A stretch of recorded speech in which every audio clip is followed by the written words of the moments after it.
Well, as back to school periods go, this one may not be the most tumultuous we've ever seen, but certainly it has been a difficult run-up, particularly budget-wise for Quebec schools. We saw the provincial government first announcing $500 million worth of budget reining in, then a little bit of a reversal of that over the summer, saying, oh, well, we're going to have about the same amount of money coming in for student services.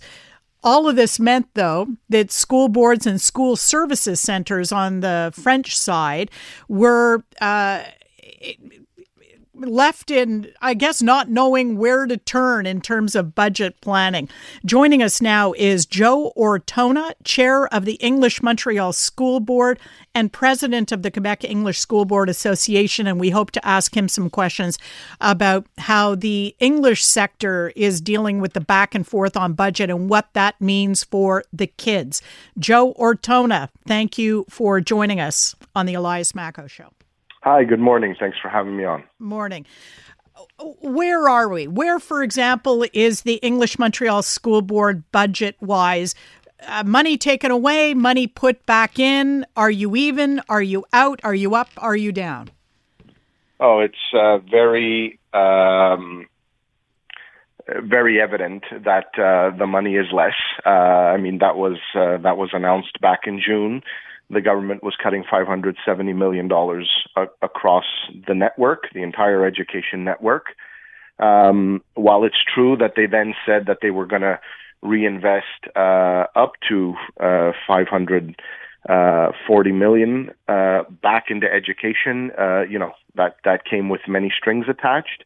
The key words there were up to, and they never actually eliminated the budget cuts that they had announced in June to begin with. So this was sort of something else that they added on. People have worked around the clock throughout the summer to crunch these numbers, and essentially, if we had to meet the targets that the government was imposing on us, it would be impossible to balance the budget without making substantial cuts that directly affect the services that the students receive. So where are we now with students heading back into the classroom? Are they going to see fewer classroom attendants? Are they going to see fewer services? What situation are they walking into right now? Well, our hope right now is that there are no differences. Remember that none of us have adopted a budget yet. And so the law does allow temporarily to work with the previous year's budget until the budget is passed. And what essentially we've done is we've written to the minister numerous times to let him know that the measures that he was taking, didn't conform with the Canadian Charter, Section 23. There was virtually no consultation that took place. Just the rules that they followed in all the other years were not followed. We heard nothing back from this government. We would have loved to be able to sit down with someone, the Minister of Education, someone at the ministry, to be able to have these conversations. That never occurred. And essentially they left us with no other choice but to go to court to ensure that we get to spend money where we have identified the local needs to be, to go to court to be able to use our accumulated surplus, which is specifically designed to be used in situations like this where we're dealing with, fiscal financial compressions, to be able to manage and control our school system and allocate the funds appropriately, none of which the government is respecting. So we're hoping that the school year starts off without any major hiccups, and we're hoping for a quick hearing in court so that which we're confident will win, and so that we can continue to provide the services that the children deserve. When is it likely you'll get that hearing? Yeah, so court proceedings are usually very long and they drag on. The advantage here is that we've applied for a stay, and that means to suspend the application of the government's budgetary rules pending a hearing on the merits. And the courts are very sensitive to the fact that hearings on a stay are urgent and they need to be heard quickly because there could be a harm or a detrimental impact if they're not and the measures are put in place. So, the courts have been made aware or will definitely be made aware very soon that our deadline to adopt a budget is September 26th. And the courts will do everything possible to ensure that the case on the stay is heard and decided before that. What if you don't get the stay? What are you going to do in that budget? Where will you find the room? Yeah.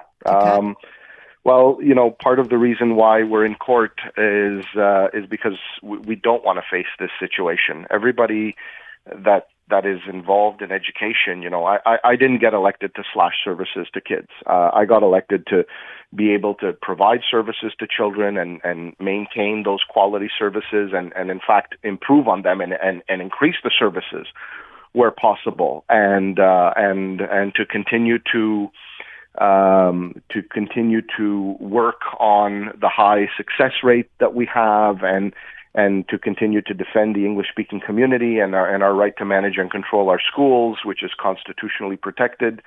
That's what I ran on and what many other commissioners ran on. And if we're not successful, that would be really, really unfortunate. And it means that we may have to make some very, very difficult decisions because choosing where to cut and choosing which students are going to lose out on services is never something that's going to be easy, and that's going to be really tough. I'm going to press you on this, Joe, because honestly, I think parents are very worried, especially if you've got a kid with special needs who needs extra help of any type. They want to know worst case scenario, what's on the chopping block at the end of September when you're adopting a budget, including all those government cuts. Look, I've said this throughout the summer. If we have to meet the targets that the government has set, and adopt a balanced budget without any deficit and without being able to use any of our accumulated surplus, school boards and service centers are going to be looking at closing schools. They're going to be looking at cutting teachers. We're going to be looking at oversized classrooms to save costs. We're going to be looking at cutting in childcare workers and all of the people that provide services above and beyond the bare minimum. We're going to be looking at, arts programs, music programs, services to special needs. Nobody wants to do that. That's why we're fighting this in court. That's why we've been saying that these cuts are absurd, that the reinjection of money came with a bunch of strings attached and unreachable targets. So it was really a phony promise just to get headlines. It's not going to be a good situation if we have to do what the government is trying to force us to do, and that's why we're cutting. We hope not to have to cross that bridge, and again, that's why we're fighting in court. But we're not, we are also fighting in court because we're confident that we have a strong case and that we're going to win. And I think that's important too. You don't have a date yet, though, Joe. So you're waiting now on the date, and you're hoping for a speedy hearing on that request for a stay. It's more than just hope. Stays have been heard before, and they're usually heard very quickly. And so, as I said, the courts, are sensitive to the fact that they need to be heard quickly, and they're sensitive to the fact that it comes with deadlines. This has occurred before. We've been in this situation before when we got a stay on Bill 40 back in 2020.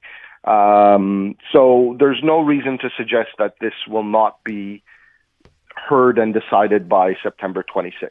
So, we're talking about exactly 1 month, and that's pretty quickly for the courts because decisions could sometimes take years.